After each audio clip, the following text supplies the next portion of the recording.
on the other line, so I'm not gonna.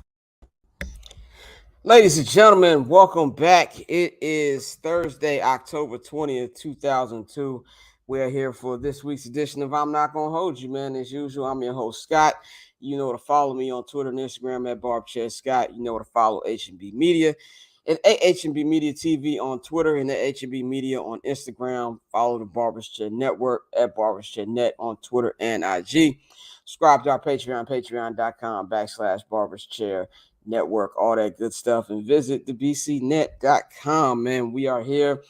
A lot of stuff to get into today, man. This is the first time. This is Sports Equinox. This is the 27th time where every major sports league is on at the same time. Of course, we got the NBA on TNT doubleheader tonight with the Philadelphia 76ers, their home opener, welcoming Giannis Antetokounmpo and the Milwaukee Bucks. We got the Lakers got their home opener against the Los Angeles Clippers. We got game 2 of the ALCS in Houston, Minute Maid Park, between the Yankees and the Astros. We also have Thursday Night Football in Arizona, the return of DeAndre Hopkins with the Arizona Cardinals and the New Orleans Saints. And there's a couple MLS games on tonight. There's a couple NHL games on. So this is sports heaven tonight for everybody, man. So we're going to get into some NBA talk. We're going to get into some MLB talk. And, of course, we break down the NFL each and every week on this show, man. So I want to thank everybody who's been watching each and every week. Just program update. We will not be recording next week. Next week is my birthday. And I will probably be hungover like a motherfucker this time next week. So I will not be shooting the shows. We'll be back in 2 weeks after this one, man. But let's get into my sound off. My sound off is on Major League Baseball purists. Purists and also complaining ass fans who are complaining about this new playoff format and saying how it's unfair to the 100-win teams or the first and second seeds who have had the time off, because we've seen 200-win teams get eliminated in the wild card and also in the NLDS. That was Los Angeles Dodgers, and that was the defending champion Atlanta Braves. And people saying that it's unfair. It's in the what's the word I'm looking for? It's in the side of the wild card team, pretty much, because they've been on the road. They've been playing, pretty much with house money. Not really house money, but playing with their life is on the line, since the last couple of weeks. My thing to this is bullshit. Look in the American League. In the American League, you've got the Yankees and the Astros were both the number 1 and some number 2 seeds. They've had off as much time as the Dodgers and the Braves had. Both of them are still playing right now. So cut the shit. Just play better, man. Just play better baseball, and you will fucking be in the game. Like, there's no reason that the Dodgers won 111, 115, how many games they won, the highest win percentage in franchise history, and you go out there and you lay an egg against a team who you dominated all year. They ain't got nothing to do with rust. Rust should only last for one game. After that, you should get back into the rhythm of how you know how to play baseball, and you should be ready to roll, especially when you have a home field advantage like the Dodgers did. And so that's just excuses to me. And to me, this new format is the best format because it puts more of an emphasis on the regular season, because you don't want to be, lose the division. Now you got to host a wild card series like the Mets had to do. The Mets had control of the AL and the NL East really up until the last week of the entire season, and then they dropped that, and then they had to host a wild card series against a hot team in the San Diego Padres instead of taking 5 days off and hosting their series. So you can look at it from either way. At the end of the day, you just have to play better baseball. That's just is what it is. You got to play better baseball. It's the 3rd time in 6 seasons we've gotten Yankees and Astros in the ALCS. So I don't want to hear that type of shit, man. So that's why I'm going to go with my sound off. We'll get into the ALCS and the NLCS in a moment. Right now, we're going to go off with, some NBA talk right now, man. With the NBA, today will be the first NBA on TNT. Not the first time we've seen Shaq and Kenny and Chuck and Ernie. Of course, they were there on Tuesday for the season opener, but the first Thursday one tonight, like I said, is going to be Sixers, Bucks, Lakers, Clippers, man. A lot of things to get into in these first 2 days of the season. One thing I will say, man, is that there's a lot of talent. This is the most individual talent I think the NBA has ever had. And I think this is the closest the MLB will ever be to a parity situation. Now, I do think the Warriors are still the favorite. I think unless they face brutal injury, I do think that they'll still win the championship. But there's a legitimate 6 teams that you could talk me into hosting that and hoisting that Larry OB at the end of June. So I think that's good for the NBA. As you see everything coming around, especially when we're heading towards the end of the LeBron James era, and you're seeing more teams starting to, gear up. And we have a team in the Brooklyn Nets who, they've been together for a couple years and they're still trying to get right. And you had a young team like the Pelicans come in, Zion's first game in over a year, and just punch them in the fucking mouth. You see those type of teams stepping up, and every night it's gonna be a battle because both conferences are pretty deep. Both conferences are pretty deep, and that leads me to my first point of heading into this season. And I know people in LA don't want to hear this shit, but Los Angeles Lakers are gonna be god awful. They're gonna be god awful, and this is not just me saying from what I saw on Tuesday, because that's the Golden State Warriors as a defending champion. They're gonna do that to a lot of teams. But the Lakers, the thing about the Lakers that's the most concerning is we've known about LeBron for 20 years, right? This is 20th season. We know what's the best way to get the best out of LeBron. Surround him with shooters. And this is something the Lakers have not done since 2020, is surround him with shooters. And this is probably the worst shooting roster that LeBron probably has ever had. And he even said it in his post game after they lost to the Warriors. Like, this is not a team full of snipers. You know what I'm saying? To say the least. They went 10 for 45 on a 3-point line on Tuesday. And yes, it's the Golden State Warriors. I don't think they're going to play that bad every night. And in fact, I wouldn't be surprised if they somehow found a way to beat the Clippers tonight. Even though I'm not picking them to win, but it wouldn't surprise me if they did. I don't think they're going to be that bad every night. But in total, if you look at the depth of the Western Conference, I think if healthy, if everything goes right, you get in between 55. Well, not 50. If you get about 60, 65 games from 80, if you get about 60, 65 games from LeBron James, then yeah, you could talk me into them being an eighth or a ninth. I mean, being an eighth seed. That you could talk me that. But even if I've got them in ninth. I've got them in ninth. I did a whole, NBA preview. Check it out. Ball Don't Lie. It's on Barber's Chair Network right now. And I just listed all the teams. And I was like, even if healthy, this team is like a ninth or a 10 seed, man. And I know they got that potential trade floating out there for Russell Westbrook to go to Indiana for Buddy Hield and Miles Turner, which, of course, if and of course a couple draft picks, if that's something that is true and it's on the table. And I don't think it's as true as people think it is, because I think if it was that true, I think that trade would have been done weeks ago. But I still think there's some hesitation from Rob Pelinka to trade those draft picks, no matter what he says in the public. But let's just say they do this trade, because I do believe that Russell Westbrook will be traded. I do believe it will either be, around Christmas or around the All-Star break. Woj said something about they're going to wait till around Thanksgiving before they make moves to see if this is going to work out.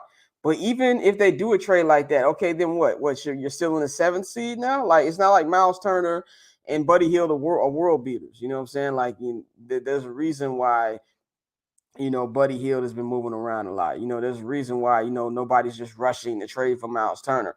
I mean, then okay, now you've got one shooter. You still need more. You know what I'm saying? And I just don't see how it helps that much. And there's going to be some good players available at the deadline, because everybody's going to be tanking for Vic.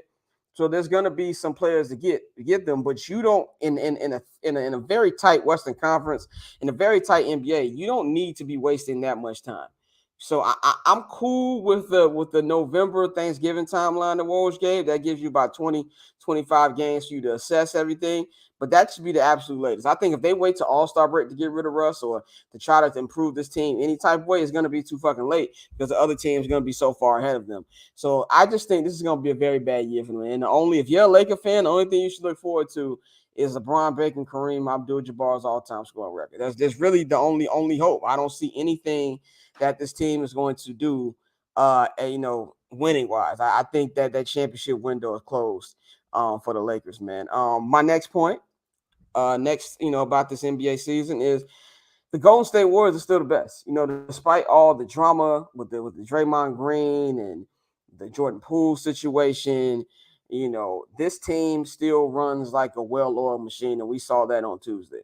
and now they've got the influx of young talent. Of course we already know about Jordan Poole, but now you've got Andrew Wiggins and Jordan Poole have their new deal, so they have a sense of comfort because they know they're going to be here long term. I mean, Andrew Wiggins, you that a quiet 20 on Tuesday and you can barely even notice it. That's something that's important. To me, he's their official second option, even over Clay now. And you got you a James Wiseman. I think I liked what I saw from him on Tuesday. If he just learns how to finish better at the rim, I think he's going to be incredible. You got a Moses Moody, you got a Jonathan Kuminga. And see, if you're mixing all that, and I think you're going to see a lot of those young guys play a lot, especially in the early first half of the season. I mean, we saw it in game one. They played a huge chunk of minutes against the Lakers. And so if healthy, and of course, all this NBA wise is health permitting, because over the last couple of years, we've had the most injuries in the NBA than I've seen in a long time, just league wide. So if healthy, I just don't see how you beat this team. And not to say that Steph needed that fourth championship or that Steph needed to be validated with the finals MVP. I don't think that was the case, but I do think for him personally, that was the last monkey that was on his back. And now that that's off, I mean, shit, you just gonna see Steph play with like a sense of freedom we haven't seen Steph play with, man. And I think that's just gonna take them to another level. And they are the gold standard, man. No matter what happens, I do think this is the last dance with the core four that they won these championship with of Steph Curry, Klay Thompson, Draymond Green, and Andre Iguodala. Of course, we already know Andre Iguodala said this is last year. He's retiring, and I think Draymond Green is not going to be a Golden State Warrior next year. I think I think that the punch just was a final nail in the coffin. I think he was going to be done even if he didn't punch Jordan Poole. But them giving Poole and Wiggins the extensions, unless he's going to take a massive pay cut, which that doesn't sound like something that's in the Draymond Green or the Clutch Sports playbook. I see no way how he's a Warrior next season. So this is definitely the last ride for that team, man. Another one. I've got just a couple observations. Zion Wilson is back, ladies and gentlemen. Zion Williamson comes in quiet 27 last night. He hasn't played in over a year and a half, and he doesn't look like he missed a beat. He looks lean. He looks in shape. He's a big dude, man. He went out there in Brooklyn, and by the way, failed on the NBA for not having that on ESPN. I get the Knicks to the Knicks. I 100% understand. And it wasn't a bad game. Knicks Grizzlies was actually pretty fucking competitive. But they could have, at the bare minimum, could have threw, them niggas on ESPN too. Like, that was something we wanted to see. But Zion, man, he's gonna remind people that this dude, when healthy, is one of one. I've never seen a big man with an offensive bag like he has. Like, even as great as Giannis is the best player in the NBA, bar none. I don't even think it's close anymore. We always use the term bag. Giannis is just, he's brute strength. Zion got moves, bro. We saw it on display last night. And to me, this is something where he can make the Pelicans a legit threat. And if you're the NBA, if you're Adam Silver, you need this kid to be healthy. Because as I've said on this show, as I've said on many other podcasts on the Barbershop Network, is that things could get dark when LeBron retires from a marketing standpoint of who's going to be the guy. And yes, you can say Giannis. Giannis is on TV every 2 seconds. But I feel like you need a guy like Zion who's from here, who, he's younger. We kind of know his, we know Giannis' story, obviously. He got a fucking movie on it. But I think Zion's the guy who will come in and fill that void and be that megastar. And he's been hurt a lot. So and this is no disrespect to Ja. Ja deserves all the praise he's getting. He had a phenomenal game one against the Knicks last night. But if you do the 2019 draft over, I'm still taking Zion number one, like by far. And I think that's just something that he's going to be on a reminder this year. And he has legit talent around him. He has a good coach in Willie Green, a guy who I believe is going to be coach of the year. You got Brandon Ingram, who's coming to his own, looking great. He was an all-star last year. CJ McCollum coming in as a third option. That's just going to help them even more. And they've got all that young blood coming off the bench. I really like what I saw from the Pelicans in game one. I think they're going to be I don't know, a sleeper, because I think people are paying attention to them, but I don't think they're going to be a playing team. I think they're going to be in that top six. And I actually have them pegged as a 5 seed right now. So Zion's going to be on a Reminder World Tour. Another point, man, another observation for me is my Chicago Bulls. It's kind of same shit, same toilet. This Zach LaVine news that came out yesterday. And by the way, big time win by the Bulls in spite of that. One thing the Bulls did not do last season was beat good teams. And they especially didn't beat good teams on the road. I mean, they got swept by the Heat in all 4 games last year. None of those games were remotely close. And to go out there on the road, first game of the season, no Zach LaVine, and go out there and get a big dub, that's huge. I mean, that's the perfect start to the season. I love what I saw from Andre Drummond. I mean, what else can we say about DeMar DeRozan? I mean, DeMar to be playing this well at his age is incredible. And I don't even think he played this well in Toronto. Like, he is just looking on another level to me. Ayo Dosunmu, hey man, look here, dog. AK better cut that check now because he's got a weird contract, but he'll be an unrestricted free agent at the end of the year. Give that man whatever he wants. I do feel when Lonzo does come back, the Bulls are going to have the biggest of backcourt depth in the entire league. I love what he saw, and I love the leadership we saw from this young dude, like him, trying to get Andre Drummond to calm down. This is Andre Drummond, who's basically a 10-year veteran. He's getting him to calm down after he got attacked. And so I loved Goran Dragic hit a couple big threes at the end of the game. They played good team defense. I love what I saw from Vooch. Vooch didn't have the best shooting night, but you get 15 to 17, I'm taking that every night. He had a big three-pointer then to seal the game. So I love what I saw from mostly everybody but Patrick Williams. I'm off the Patrick Williams bandwagon. I am no longer expecting anything from that kid.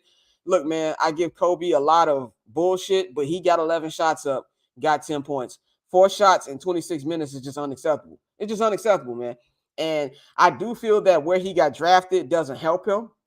If he was drafted 12th or 13th, we wouldn't be having this conversation.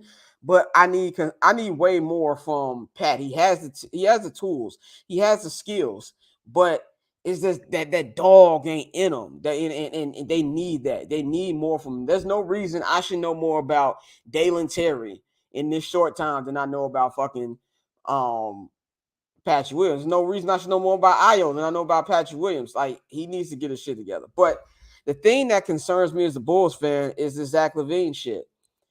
Is how did it go from minor knee cleanup in May till Billy Donovan saying that he didn't really run 5-on-5s during the offseason to all of a sudden they're low managing the knee when just a week or two ago, a couple weeks ago, Zach is like, oh, it's all systems a go. I have no issues. We're all good to go. This is my thing. Keep it transparent with the fan base. If he tweaked the shit in camp, if he tweaked the shit in the preseason, the last preseason game was 10 days ago. So I definitely don't buy that load management shit. If it was load management, you don't sit the home opener. You play the home opener, you rest the Washington games. It's the first game of the first back-to-back, and then you play the home opener against Cleveland. That type of stuff don't make no sense to me. Just let the fan base know what it is. If there was a tweak and there was a setback, fine. Just let us know. This is the same organization. I don't want the same thing that they did to Derrick Rose happen to Zach, where they tell the media, they tell the people, oh, Derrick's medically clear, but Derrick mentally isn't ready to play. And then everybody's shitting on Derrick. You're going to have people out here calling Zach soft because we don't know what the hell the issue is. And I'm not one of those people who was, that angry about the offseason because I don't think there was any massive move out there that could have dramatically changed the Bulls' future for this season. Yes, they could have had a couple offseason, glue guys. They could have added a couple more shooters, could have added a rim protector. I'm not saying that they had a great offseason. They didn't, but it wasn't nothing that made it a massive upgrade. But you need Zach. You need Zach, man. So I just don't want the same shit we got from Garpax where everything that comes out their mouth is a lie. We went from Lonzo being out 6 to 8 weeks to this motherfucker ain't picked up a basketball since January, and it's almost November. So that's the type of stuff that we don't want. And it smells like same shit, different toilet as a Chicago Bulls fan, man. We just want accountability and we want transparency from the offense. From the front office. And I'm not what's the word I'm like? I'm not like, terrified about this news, but it's a little concerning going forward. And that he's going to be starting off on a day-to-day basis, man. Last thing I'm looking forward to in this NBA season is, I just mentioned the Golden State Warriors being the favorite, I feel, to win the NBA championship. Their biggest threat to their reign, I believe, is the Los Angeles Clippers. Now I'm happy to be able to get in the front seat to covering the Clippers, watch this journey for them. This will be my second season on the Clippers beat. So I'm looking forward to being there Sunday for the home opener against the Suns. But if healthy, this team can cause some serious trouble for the Golden State Warriors. We already know how Kawhi Leonard gets down, 2-time NBA champion, 2-time Finals MVP. Paul George, in my opinion, is one of the most disrespected players in the league. This guy he's a legit two-way threat. And then you got, Reggie Jackson had a good season last year. You got Norman Powell and Robert Covington. I remember when the trade happened last year, I said this isn't something that's going to help them in this season, but next year when you get Kawhi and PG back, it's going to work wonders, and that's going to happen. And if you get anything, I mean anything from John Wall, that's a plus. And I think Ty Lue is top 3 best coach in the NBA. They play great defense. And if they're healthy, they can give them some go. These are 2 guys that can guard Steph Curry and Klay Thompson at the end of games. I would still probably take Golden State in a 7-game series, but this is a team that, if healthy, is well equipped to take down the defending NBA champions, man. So those are like my stories that I'm looking at heading into this 2022-2023 season, man. On the baseball tonight is game 2 of the American League Championship Series between the Houston Astros and the New York Yankees. The Astros got a win last night, 5-2. Big win for them. Last night was a game I expected the Yankees to lose because the short travel due to the rain delay they had on Monday. They had to travel the same night to Houston after they eliminated the Cleveland Guardians. And this is a thing to me where their season's on the line tonight. They have to win this game. I understand they're going to Yankee Stadium for 2, maybe 3. But take this as a guy who watched this team get dismantled by the Houston Astros last year. Honestly, take this from anybody who's watched this Houston Astros run over the last 6-7 seasons. These motherfuckers don't die. It don't matter if it's home or the road. They will beat you and they will embarrass you. And they also have this thing where they know they own the Yankees.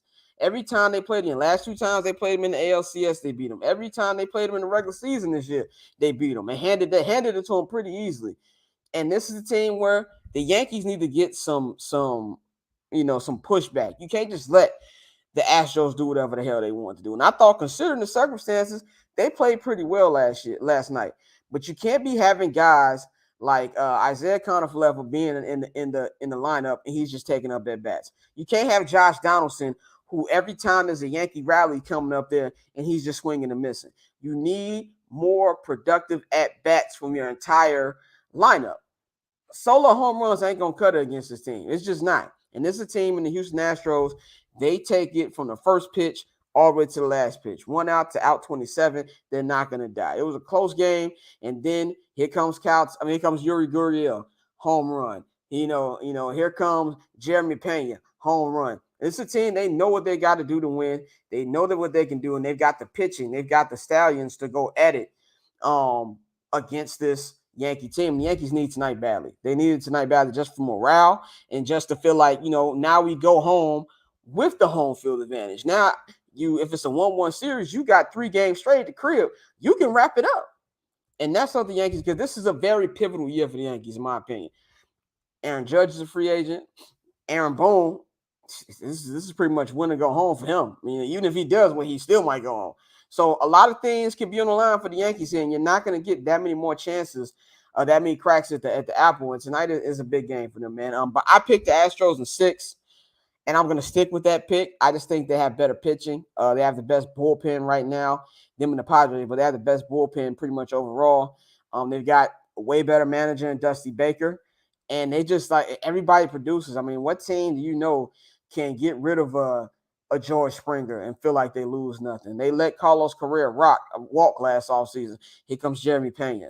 Big home run over the weekend against Seattle to eliminate the Mariners. Big home run last night in the 8th inning to put the nail in the coffin in the Yankees. He's been spectacular. And they're just good at every position. And you got a guy like Justin Verlander, who I can't fucking stand, by the way, but he is a bona fide walking Hall of Famer. You've got,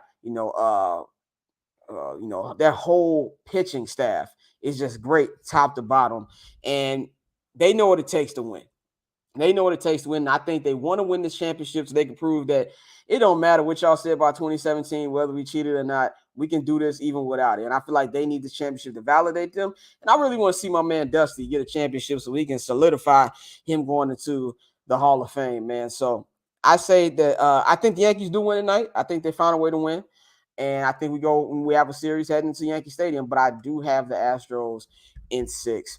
Moving on to the National League, man. National League Series is now 1-1, heading back to Philadelphia. It's an amazing time to be a Philadelphia sports fan. I am very envious of that city right now. And I never thought I would be envious of Philadelphia, but here we are.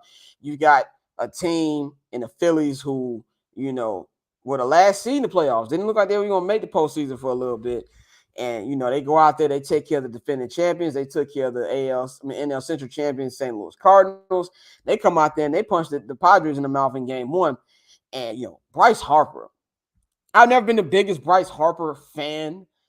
And it's really nothing against Bryce. He just got a punchable face. But this dude is generational. This is a guy, kind of reminds me a little bit of LeBron, just of how he was touted to be the chosen one since he was 16, kind of like LeBron, and both of them not only met expectations but succeeded them. And it's like he's been waiting for an opportunity to prove his worth in the postseason. We all know about those first round exits he had in Washington with the Nationals. Then he leaves Washington, and the Nationals win the World Series his first year that he left. He's had 4 home runs this postseason.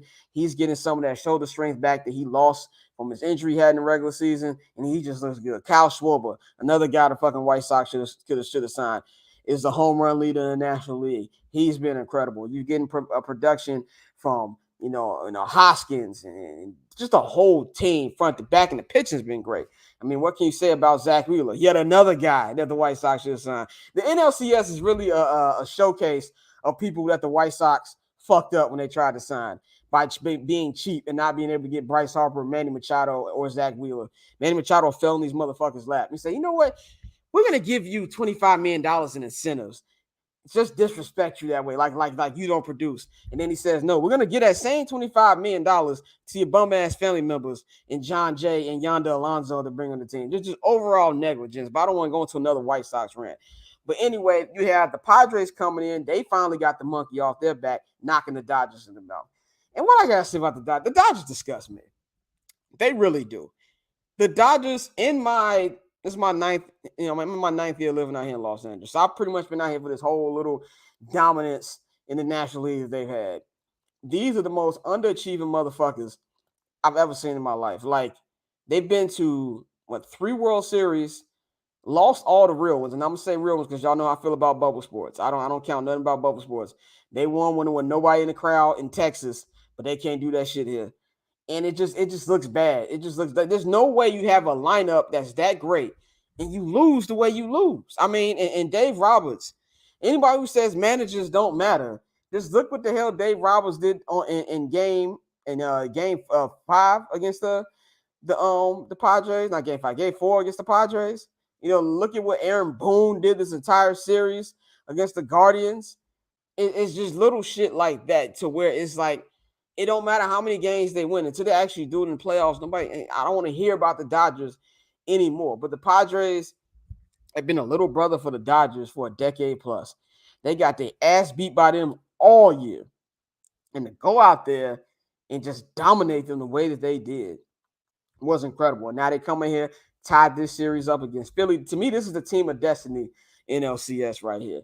Because both of these teams aren't supposed to be here. I mean, the Padres were 22 games behind the Dodgers in the NL West. And this is, to me, I picked Padres in 6 just because I feel like the Padres rotation is a little deeper than the Phillies rotation is, but they need to be better at scoring. Like all their scoring in the postseason has come in like bunches and like certain innings. It hasn't been a fluid situation, so they need to get better at consistent at bats. But Manny Machado is having another great offseason. Another great postseason. Jake Cronenworth, Kim is filled in amazingly for Fernando Tatis Jr. And is there a bigger dumbass on planet Earth than Fernando Tatis? I know he got to be smacking himself in the head back at home. I've never seen a dude who risked his career by riding on a fucking motorcycle after you got a generational contract. And then after that, when you're about to come back from rehab, I was using PEDs. It's just stupid shit, man. Just dumbass shit. Juan Soto finally look like he's been the Juan Soto of old. He did not look like that since he's been a Padre. His last 2 games have been really, really big. Of course, we know that huge 8th inning in game 4 against the Dodgers to help put them in the dirt. And then he really sparked that 5-run 5th inning against the Phillies last night. And, now this series is going back to the city of brotherly love. And I think that this is where the advantage that the Padres have. Because really after Zach Wheeler and Aaron Nova, I'm not that confident with the Philly rotation. And their their bullpen's a little shaky. Now you got Joe Musgrove on the mound. This dude's been shoving all postseason, and that's going to be something that's going to be able to help them be stable and in this long series. Because now it's the best of 7, so you got to use a 4-man rotation. And when you get to that Padre bullpen, it's pretty much good night. Racist hater, as I like to call him, all lives hater, has been dominant as a closer. You don't want it to get to him because the ball game is going to be over. But if they can just get more consistent at bats, I think this team can win the whole damn thing, man. But I'm going to go with Padres in 6. I think they're going to split these next 2 games in Philly. That game 5 is going to really tell me who's going to win this series. But this is just both of these, championship series are going to be very entertaining just because you have the fun nature of the Padres and the Phillies, 2 Cinderella teams and just great fan bases between the two. And you got the blood rivalry that is the Astros and Yankees that I think is going to be incredible. I said 6, but it would not shock me if that went 7 either, man. So I think when I come back from my hiatus next week, that we're going to be in the midst of a Astros Padres World Series, which I think would be very entertaining. Let's get into the NFL, man. Now it's time for my weekly observations from the NFL. I'm going to go with my top 5. We're going to go number 5. Number 1, Chicago Bears. As you can see my hat, I'm a diehard Chicago Bears fan. Also a member of the esteemed Chicago Bears media. Chicago Bears are failing Justin Fields, ladies and gentlemen. If you listen to the last episode, Saving Out the Hallis, me and my brother are pretty damn disgusted after that loss to the Washington Commanders. And it's not the loss that really pissed me off because it's, I don't give a damn about win-loss total this year. To me, it's all about getting the most out of Justin Fields, even though that has changed to just getting Justin Fields out of the season alive, and seeing what guys you're going to get. But this is something that I said way back in March. And Bears fans, I understand you want to look at the optimistic side of things. I used to do that. As I said on Summer Sessions, which is on the Barber's Chair Patreon right now. Chicago sports has officially defeated me. I'm a half glass full. I'm a glass half full type of guy in this life, period. I used to be that with sports. I am no longer that with my sports teams. I expect the worst until I am proven wrong because that's just what I've gotten in my 34 years on this earth with my sports teams. Outside of that little pocket where Michael Jordan was winning everything, I've experienced nothing but pain as a Chicago sports fan, especially as a Chicago Bears fan. And I understand this is a bad roster. I understand that Ryan Poles inherited a shitty mess. Y'all all know that I feel that Ryan Pace should be serving time at Guantanamo Bay right fucking now. When I see Patrick Mahomes throw the football, it's just a rage that comes over me. That this man really sat there and had 3 private workouts with this dude and say, you know what? That Mr. Trubisky guy, I like him. And if he's not there, then I'll take Patrick Mahomes. That type of shit, it just angers me to no type of end. I don't give a damn if Justin becomes a top 5 quarterback. Justin will never be him.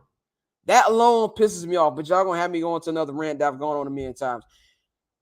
You can't have a rookie quarterback now in his second season, in his second system, first full season as the full quarterback with nobody not wondering who is going to start. It's going to be him or is it Andy Dalton. And the fact that was even a conversation just tells you a ton of kind of hell the Chicago Bears franchise is. You're setting this kid up for failure. If you look at the wide receiving core, I like Darnell Mooney a lot. But I told y'all last year, this dude is a 3 on a good team. He is a 3 on a good team. And this guy's supposed to be your 1. Who's your number 2? That's why Bears fans want DJ Moore so much. And I'm not a massive DJ Moore fan, but DJ Moore is eons better than a Dante Pettis. We over here, Bears fans getting hyped about the debut of N'Keal Harry. This is a guy who couldn't pop with Tom fucking Brady. If he couldn't pop with the GOAT, what makes you think he gonna pop here? A place where wide receivers go to die. Justin Fields, and I'm not absolving Justin of any blame. He has a lot of shit he needs to get better on, for sure. I'm not one of them Bears fans. I love Justin. I'm not one of them Bears fans who just because I'm a huge Justin Fields fan that I'm going to, take any blame away from. No, he needs to get better. But at the same time, I understand when you running for your life as much as he be doing, you're just not going to be able to get the ball off to the right places. I mean, look at just other situations. Look at Matthew Stafford here in LA. Matthew Stafford ran that Sean McVay offense to perfection last year. He can't throw for shit now because he don't even have a second to throw the ball. So if you got a quarterback like Matthew Stafford, who is eons better than Justin Fields at this particular point in his career, can't get it done, what you expect? Joe Burrow, why you think that the Bengals ain't scoring no points? Because Joe Burrow on his ass 24/7.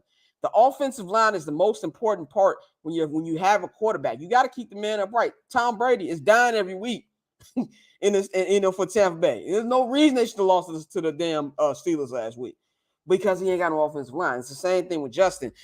And despite all of that, Justin Fields still won that game twice against the Commanders. Justin Fields was robbed of glory 2 weeks in a row. The Minnesota Vikings game, he was on a game-winning drive. Some dude who I don't even know his name, who ain't on the team anymore, thank God, couldn't hold on to the damn ball. Dante Pettis, the ball's on your hand. Was it pass interference? Probably should have been pass interference. But if it's on your fingertips, catch the goddamn ball. Darnell Mooney, get your feet past the goddamn plane. You're setting the kid up for failure, man. There's no way that you can even evaluate him. I can't tell you if Justin Fields is bad right now. I can't tell you if Justin Fields is good because you can't judge anybody. You can't evaluate a quarterback in this situation. Look at what these other quarterbacks who look better now, who started off rough. Tua, what did they do? They got him some weapons. They got him offensive line. They drafted a guy in Jalen Waddle, who was amazing in college. They went out there, they traded assets to get one of the best wide receivers in the game in Tyreek Hill. You out there, you got to hire the offensive mastermind, looks like, in Mike McDaniel, and it helps you. Jalen Hurts was called everything but a child of God by Philly fans last year. He's an MVP favorite right now. Why? They built the offensive line. They got him weapons. You know what I'm saying? They drafted Devontae Smith. They went out there and traded assets to get an A.J. Brown. They got a coach in Nick Sirianni who preaches and coaches to his strengths. And I don't want to hear the defensive coach shit either that Bears fans like to say. Look at what's going on in Buffalo. My man's out there. He's a defensive head coach. What they do, he get offensive guys who play to Josh Allen's strength. Why aren't we running any RPO with this kid? Why you still got him in the pocket? So I can rant on this shit forever, honestly, but they're doing this kid a huge disservice. For the first time in this god-awful 103-year history of this franchise, you have a kid with this amount of talent that we've never had. Jay Cutler's the best quarterback in Bears history, had the best arm. But this dude has been a phenom since high school, and you're going to fucking ruin him if you don't put him in a better fucking position. So that's all I'm going to say about that. Ryan Poles is under surveillance, and he's also putting his coach in a bad predicament also. We don't know if Eberflus is good. He ain't got nobody to coach with. So that's how I'm going to go in there. I can go on that forever. Number 4, there's a lot of people out there who complain about Thursday night football. I understand. Outside of like one game, it's been pretty god-awful. And I know some of these, really the NFL in general, it has not been a good product 6 weeks in. It has been a lot of bad football. But one thing you got to understand, the NFL is there's going to be more football coming to you. We got a report from me and Rappaport a couple days ago to start next season. There's going to be a Black Friday game. I think in 5 years, we're going to be sitting up here with either Wednesday night football or Saturday night football. It's coming. Not only because you have this Amazon deal, because they want to have more football. Now, I think it's beyond stupid for player safety. I think you're trying to kill these dudes. And from that perspective, I think it's money hungry. I think it's nuts. As a fan who don't really give a fuck about that shit, I love it. More football for me.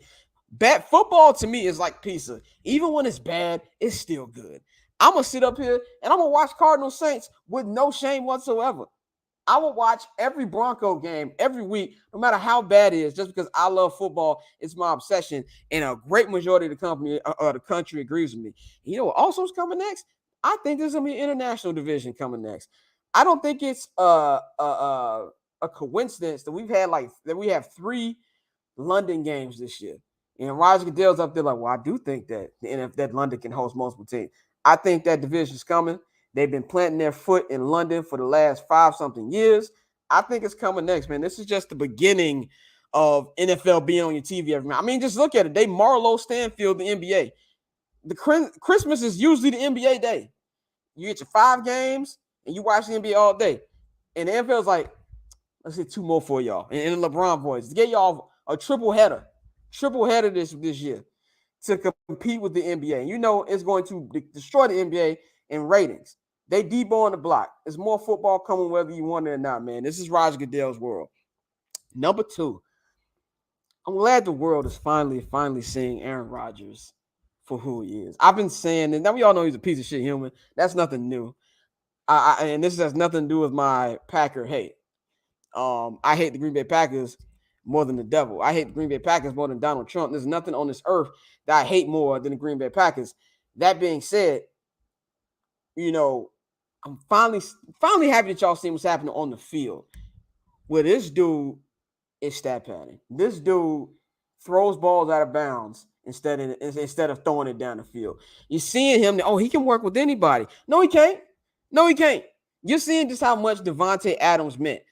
And for everybody to finally come of value, to finally see, oh shit, what the fuck is going on? I've been saying this shit for 3 seasons.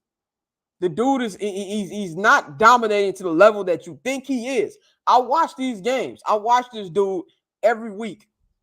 I'm telling you, you're not that guy anymore, pal. It's time to go home. And I have a massive smile on this. Despite the fact that my team is ass, my 16, 17-year bid, being Aaron Rodgers' bitch, is finally coming to an end. And to see it end so spectacularly, with him having bitch fits on the sideline, with him not being able to throw to his receivers, him losing to motherfuckers like the Jets, losing to motherfuckers like the Giants. It just brings, being in a shootout with a dude named Bailey Zepp, it just brings great joy to my whole world. And I'm glad that all of y'all finally see it. And my final week 6 observation, we have the new Tom Brady versus Peyton Manning, ladies and gentlemen. We were all wondering what's going to be the new rivalry. We all know the Brady and Manning was the rivalry of the 2000s. These two met, all together 17 times. With the Brady having 11-6 edge, they met in the playoffs 5 times. With Peyton Manning having a 3-2 edge in the playoffs. Josh Allen versus Patrick Mahomes is elite quarterbacking. What I saw this Sunday was just chef's kiss. And as a Bears fan who don't even know what half of that quarterbacking looks like, it was beautiful. It was a beautiful game. You got your defensive plays, got the offensive plays. This is the new rivalry right here. These are the guys that we're going to be looking at for the next decade. These are the guys I believe who are going to be trading championships. Mahomes already got one. I think Josh is going to get his this year. I think Mahomes got a couple more left in him. And this is something that's going to be must-see TV every year. They already met in the playoffs twice already. Last year we had a classic, and I think we are all roads ahead to that again this season. That's why I think this win on Sunday was a massive win for the Bills because they're probably going to have home field advantage, and you want Patrick Mahomes in that. Patrick Mahomes knows how to play in the cold. Obviously, he plays in Kansas City, but you want to have him in that frigid Buffalo weather in front of Bills Mafia, maybe snow. You want to get them there. And I think that was a massive win. And for a football fan that had these two young quarterbacks, battle it out like that, I think that's going to be something that's going to be amazing to watch over the next decade, man. So now it's time for my weekly power rankings. And for anybody who is a new viewer, new watcher of the show, these power rankings are not based on record, really. They're not based on who I think are the best teams. This is just a weekly thing. You can have a good record, be on this list one week and be off the next motherfucking week. So we're going to start off with my number 10 team. This is a team that, it's their first time on this list. And actually I missed a weekly point, but I'm just going to put it together with this because it kind of coincides with what I was going to say. I got the New York Football Jets at my number 10 team. I really like what I'm seeing from these young kids. Sauce Gardner is amazing. I was at the draft this year. And when they drafted that kid, I was like, damn, that's a good get. I feel like the Jets had a really good draft. Getting Sauce Gardner, getting Garrett Wilson, all in the first couple picks was amazing. And both of them have done well. Sauce looks like an elite corner already. And what he's done over these last couple weeks. And I love the cheesehead thing. Walking off Lambeau Field with the cheese. I just wish my Bears were worth a damn to be able to do that. But I'll enjoy it, in spirit through Sauce Gardner. I love the young running backs they've got. I love the system that Robert Salah is running over there. I still don't know what to make about Zach Wilson. I think it's still way too early. You got to give him the majority of the season. I didn't like what I saw from him on Sunday. He played a very mediocre game. When he plays like that a lot, they're going to lose a lot. But they still have a young core, and they've got a young team to build on. That's a really, really big win on the road against the Green Bay Packers. I'm going to have them at number 10. Number 9 is another new entrance on this power rankings list. It's the New York Football Giants.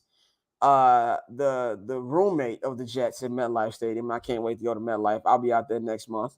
Holla at me for Bears Jets. Brian Daboll, a guy who I wanted to be hired as a Bears coach. He's just putting together a real hard-nosed team. They play great defense. Daniel Jones sucks, but they're not putting him in situations that is setting him up to fail. Saquon Barkley is back. Even though their wide receivers have done nothing, they're a team that's going to punch you in the mouth. They're going to be in this game. They're going to run the football. They're not going to put themselves in fucked up positions, and that's why they're going to win. Now, my comment on 9 and 10 on this list was from one of my points that I missed from my weekly observations. I don't buy the hype as far as both of these teams being good. I know that the Jets are 4-2. I know the Giants are 5-1. I'm not buying it. It's fool's gold. A month from now, I don't think either one of these teams will be over 500. I just don't. And even if the Giants have more of a chance than the Jets do, but even if the Giants are, they're definitely one of them fluky teams. And I think the Giants are hustling backwards. I think they need to lose to get a high draft pick to continue to build on the foundation they have there. Because we all know that Daniel Jones is not going to be brought back next season. So you need to go out there and get your quarterback. I would be in the Bryce Young sweepstakes if I was the Giants, whatever. But I'm not buying the records. I like what I see on a weekly basis, but as far as them being good teams, I'm just not ready to do all that. Number 8 is another new team on this list, the 5-1 Minnesota Vikings. I don't buy these guys either. They are another definition of fool's gold, but the NFC North is the Bando. It is the Projects. They are now 2.5 games up on the Green Bay Packers. I think they put themselves in prime position to win this division. Now, it would not shock me whatsoever if they still jag because this is Kirk Cousins. But I think just off record-wise, I can't ignore them winning, even though it's not pretty. And even though we know you live by the Kirk Cousins, you die by the Kirk Cousins. I don't think this team is scaring anybody come January. But they're good enough to be on my list. So I got them at number 8. Number 7, we got the Cincinnati Bengals. Like I mentioned them earlier during my Justin Fields rant, the offense has not been pretty because the offensive line has not allowed it to be pretty. But Joe Burrow, running for his life on Sunday, was able to get the ball to Jamar Chase enough to go out there and get a big W. Now they're 4-2. They're right back in AFC Northwest. I mean, the Ravens are coming back down to earth. So now they have a real chance to get back and win this division again. And this is going to be something I feel like they can build on. So I'm going to put the Bengals at number 7. Number 6, despite their big loss to the Atlanta Falcons, and I also think they're going to lose this week. But if you look at the rest of the NFC West, I still think they're in prime position to win that division. San Francisco 49ers, I'm putting at number 6. Number 5. Every time I put this team on the list, it's just strictly because of the GOAT. Just only because of Tom Brady. And I feel like eventually they will get it right because it is Tom Brady. Even though they're 3-3, they're still tied for first place in this division. You just gotta imagine that a Tom Brady team is gonna eventually get it right. Even though the offensive line has not been good. They need Jensen back. They need their guys back. Of course, we all expected Julio to be hurt. I mean, when I saw that sign, I was like, yeah, he's gonna play like 5 games. But I feel like they eventually want to get together. And just out of respect for Tom Brady, I'm keeping them on this list. And just because of where the rest of the division is. So I'm putting the Tampa Bay Buccaneers number 5. Number 4, a team that's jumped up 6 spots on this list. Despite their loss on Sunday, I love what I see from the Dallas Cowboys. I really do. I mean, hats off to Cooper Rush. He did what you want every backup to do. That is be competitive. And they won 4 in a row, and during this time of Dak being hurt. Even though they lost to Philly, they were getting banged on in the first half. For them to even come back and make that a game in the last couple minutes, you got to give all credit to them. I love what I'm seeing from that defense. I am terrified about what Michael Parsons is going to do to Justin Fields in 2 weeks. I am absolutely terrified. But now you got Dak coming back. Dak's going to be back on Sunday, getting ready for these next 2 games that are winnable, and they should win against the Detroit Lions and the Chicago Bears. Really love what I'm seeing. Even though they lost, now it's like, okay, y'all, we lost with our backup. We're going to get y'all late in the season, back in Jerry World with Dak, and I think that's going to be something where I don't think this NFC East race is over yet. I really don't. I think they're still right in the mix, man. So I love what I'm seeing with the Cowboys and put that at number 4. My top 3 have not changed. Number 3, I got the Kansas City Chiefs, despite their loss to the Buffalo Bills. I still like what I see from them. Patrick Mahomes, still Patrick Mahomes. Had a big Juju Smith-Schuster game this week, looking like the Juju from Pittsburgh. I love what I've been seeing from this defense. I think they should go out there and grab Odell Beckham. That would be an amazing late season addition. They cleared cap and with with Travis Kelce's contract. I'm thinking about, and that might be the sound of that might be Christian McCaffrey's music. You put him with this Andy Reid offense, you got a running back, that would be tremendous, man. So I'm still putting the Chiefs at number 3. Number 2, the Philadelphia Eagles. I know they're 6-0, and you like, why if they're 6-0, why ain't they number 1? They're number 2. I think they are far and away the best team in the NFC. This team is legit. I love what Nick Sirianni has been doing. He's come a long way. There's a lot of people. There's a lot of Eagles fans. There's a lot of national talking heads. Even I question the signing of Nick Sirianni. We even called him Philly cheesesteak Matt Nagy on 2-minute drill one time. He just shut everybody up, getting his team to the playoffs last year, and now they're just dominant front to back. They've got the whole team looking well. They, the late trade for C.J. Gardner Robinson. I mean, he's been amazing. He got 2 picks on Sunday against the Cowboys, and I just really love what I'm seeing from the Eagles, man, especially NFC, which is a JV league right now. They should be able to cruise, as far as getting one of those top 2 seeds in the NFC. And then number one, I don't give a damn they're not undefeated. The Buffalo fucking Bills, dog. The Bills is number 1. They've been number 1 on this list for 6 weeks running. I don't see that shit change anytime soon. And this is with their secondary still being banged up. I mean, their safety, he had to drive to the damn game because his ribs are so fucked up, he can't even fly. We still ain't seen Tre'Davious White yet, but it don't matter when you've got my man Joshua Allen. I have never seen a quarterback like this dude look like he should be out the fucking league his first 2 seasons. He looked like he had no business being in the NFL, and now he's out here looking as great as he has. Stephon Diggs is amazing. Gabriel, I mean, the whole team has just been great. You got to give it to Sean McDermott and everything they're doing over there. And they're the team. A lot of times you see a team that's overwhelming favorite, don't live up to those expectations they have. They've been punching everybody in the mouth, and they got a big win on the road against Kansas City. So they are my number 1 team in my weekly power rankings for week 6, heading into week 7. Now, time for our week 7 preview. This upcoming schedule, it is not pleasing. There's a lot of bad games on this schedule, so I did my best to put together a top 3 must-watch game, and I did my damnedest to do a sneaky good games list, but I have 5 for y'all. So let's get into our top 3 must-watch games this week for week 7. Number 3, I got Chargers Seahawks. The Chargers are another Brandon Staley, you're under surveillance, bro. You're under surveillance. I don't know what the hell kind of offense they're running. It's like they just throwing shit at the board. Generational talent in Justin Herbert. It's like you give a man, keys to a Bentley, and he just fucking it up. Like what the shit I saw on Monday against that Denver Broncos team was egregious. It was disgusting. And now you're gonna be at home hosting the Seattle Seahawks, where, hey man, Pete Carroll, Geno Smith, that whole team, they're doing some big things. They are tied for first place in the NFC West. That's going to be a sneaky. That's sneaky. That's going to be a really good game because until the Chargers offense looks as good as it had last year, I think they're going to be one of them teams that's going to be struggling. So I got them at number 3. Number 2, Bengals Falcons. Surprising team in the Falcons. A lot of people, including myself, had the Falcons pegged for only 2 wins this year. They've already got 3. Mariota's been looking like he's back at Oregon. I really love what I've seen from Cal Pitts. Love what I've seen from Drake London. I love everything that coach is doing. Offensive line has been great.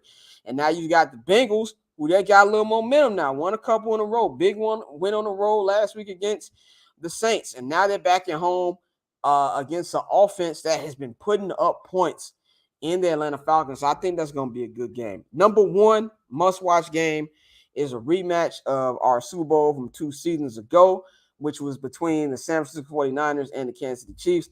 This one will be at Levi Stadium in San Francisco. This is going to be the big game of the week between the Chiefs and the Niners. The Niners got to win this one to keep pace with Seattle. And, the Chiefs are going to want to get some, get right back on the winning side of things after that tough Buffalo loss. So those are my 3 must-watch games. 2 sneaky good games. I tried my best because there's a lot of bad games on the schedule. But number 2 is the Sunday Night Football matchup between the Dolphins and Steelers. Only reason I have this sneaky good because we don't know what the fuck we're going to get from Tua. He hasn't played in a couple weeks from that crazy injury he suffered against the Bengals. And the Steelers, y'all know how I feel about Mr. Trubisky, but they are fluky enough to where I feel like they could be able to win while Tua is still trying to figure out what fucking planet he's on. So I'm put that as number 2. Number 1 sneaky good game was Cowboys-Lions because the Lions put up points. If the Lions even had an okay defense, I feel like they'll be a wild card team. And Dallas, this is going. We got to see how does Dak look. With that thumb, how does that look? I think it might be a little slow process, and this has the potential to be a very, very high scoring game. So those are my sneaky good games. So we're gonna wrap this up with my predictions for week 7. I did not do great with week 6. Had my worst week prediction wise. I went 6-8. But my overall record is still 57, 36, and 1. So I'm about 21 games over 500. So let's get into our week 7 predictions tonight. Week 7 kicks off in Arizona. Cardinals Saints Thursday Night Football. The return of DeAndre Hopkins. Nuke, he is back tonight after missing the first 6 games from a suspension from PEDs. He put a very funny I'm back video. I've never seen an I'm back video from a dude who did PEDs, but whatever.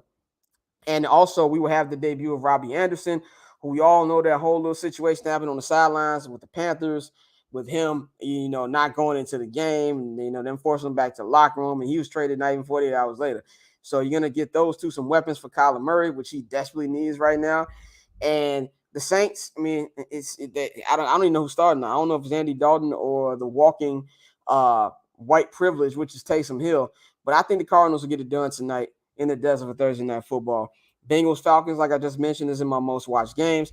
I think the Bengals will have enough to get it done. I would not surprise me if the Falcons win, but I'm gonna go with the Bengals. Cowboys Lions. Despite the fact that I think it's going to be a high-scoring game, that defense is going to do enough to make the plays, make life miserable on Jared Goff, going with the Cowboys. Titans Colts. Besides the fact that the AFC South should be regulated and shouldn't be put on television ever again, the Colts do look to be getting back their number 1 player, Jonathan Taylor, who practiced today in full, so he's on track to play. The Titans are getting back to Titans football, running them, giving the ball to Derrick Henry and not letting Ryan Tannehill turn the ball over. They have gotten back to the things they do best. I think the Titans will get the win over the Colts this week. Commanders, Packers. This was in Washington.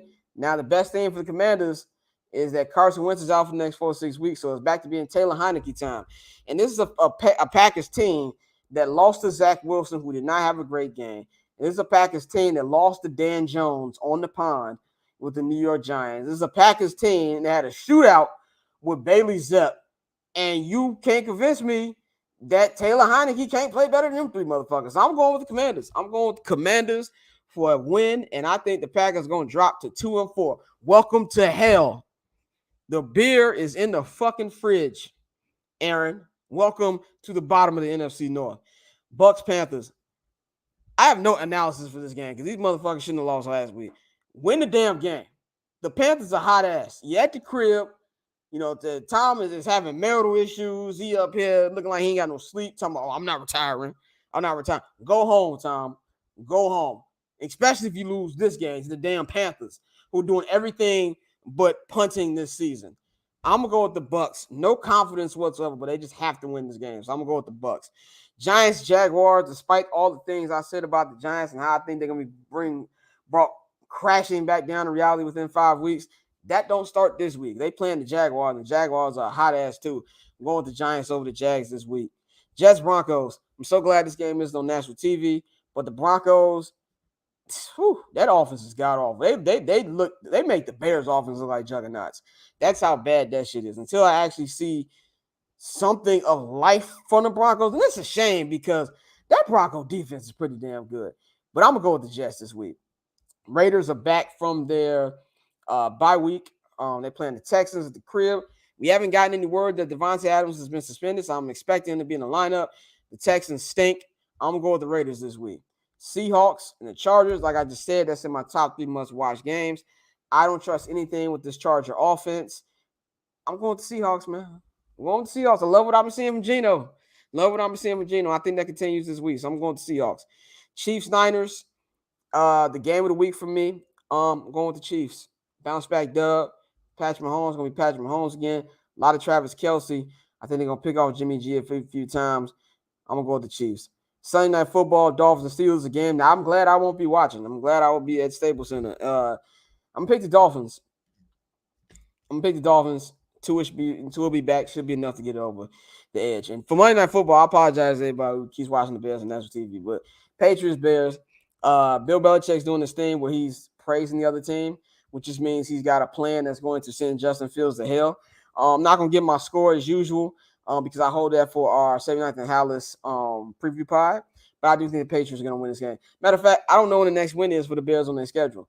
I don't. It's they should have won 2 of the last 3 games. Actually, they should have won all 3 of the last 3 games. So I don't know when the hell they're gonna have another W, man. But let's wrap this up with my goofy mog of the week, and we're gonna get out of here. My goofy mog of the week for this week is one Draymond Green. I am a massive Draymond Green fan. I said this on Summer Sessions. And I'm gonna say it again on here. And I said this on Ball Don't Lie also. I'm officially fed up with Draymond Green. Like, I'm a guy, I've loved him since he was at Michigan State. I wanted him on the Bulls, but instead, guard Paxson, guard John Paxson and guard Foreman said, you know what? That Marcus T kid, he looks nice. But I'm not trying to diminish anything that this dude has done. He is very important to that Warrior dynasty. Steph Curry is not Steph Curry without Draymond Green. They don't win 4 championships without Draymond Green. I think Draymond Green is a first ballot Hall of Famer. He is going to have a plaque over there in Springfield, no doubt about it. Having said that, this dude has also cost the Warriors a championship in 2016. This dude has also cost Kevin Durant walking out on this team. He has caused just as much damage to this team as he has given them great things. And the thing that pissed me off was I've never seen a role player. And granted, he's probably the greatest role player ever. I've never seen a role player get this much coverage. It's like Dennis Rodman had to do wild shit like dress up in a dress to get this much coverage. Now, I get it. It's a different era. We have the internet, social media. There's a lot more platforms that we all know that Dennis Rodman would have thrived in during the 90s. Can you imagine 1996 Dennis Rodman with a fucking Instagram account? Come on, man. But it's just too much. This man had a whole 20-minute documentary, on Tuesday, going through what he went through after the pool incident, like he was a victim. Dude, you punched him. You didn't get punched. And my man Merck said, y'all getting mad at Draymond for the production value. I'm getting mad at everybody.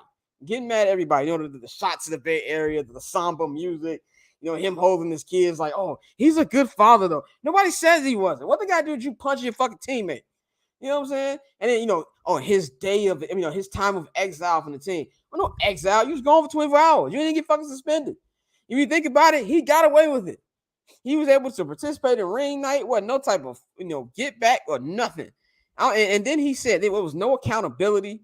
He went on there. I hate when athletes say, well, I don't be on the internet. I don't be on Twitter. It's bullshit, okay? I've been in these locker rooms. What's the first thing these dudes do when they get in the locker room? They be on their fucking Twitter accounts. They be on their fucking social media. So when they hear that shit, especially in a press conference that you said after the incident, you said that, oh, I watched the video 15 times. Which one is it? Is it Uchiwali or is it one Mike, dude? I'm just getting sick and tired of the whole thing. And then this was the icing on the cake right here. He said, well, look at the upside. Upside?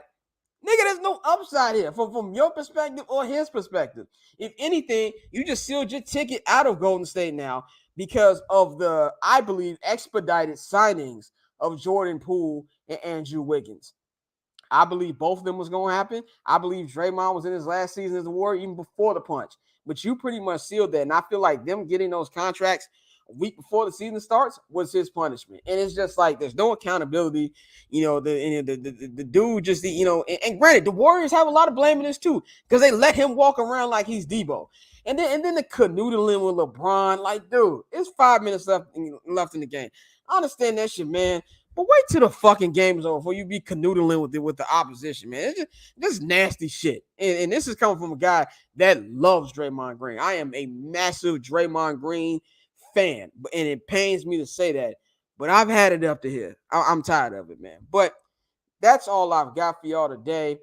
Thank you once again for all y'all who tune into the show each and every week. I appreciate all of y'all. Y'all can be doing a whole bunch of other shit But y'all sit up here and watch the show with me every week. Once again, I want to give a shout out to my super producer, Pat Vito, man. Follow him on Twitter at PatVWorld, man. Download his new single, stream his new single, Everything to Me, on all streaming platforms. And if you want to see him perform live, he's back at the Viper Room next week in West Hollywood. Get your tickets at patverse.com right now.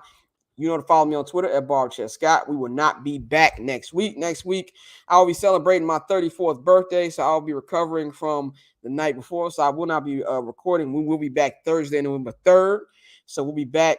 The World Series will probably be over by then, so we'll talk about the World Series and whatever's going on in the NFL and the NBA, man. So once again, to follow me on Twitter at BarberChairScott. To follow this great media platform, H&B Media, at H&B Media TV on Twitter and at H&B Media on Instagram. Follow my company, the Barbers Chair Network, and at Barbers Chair Net on Twitter and Instagram. Subscribe to our Patreon, patreon.com/Barbers Chair Network. Got the $5 Summer Sessions package. If you just want to hear me, Pav, Mert, JR Bang get to the shits, you can subscribe to that. If you just want your 79th and Hollis Bears coverage, we got a $5 package for that. You can get all our preview pods, which are exclusive to the Patreon. You can get our on-field recap videos, which are exclusive to the Patreon. If you want all of that shit and more, subscribe to the Barbers Chair Network All Access, which is $10.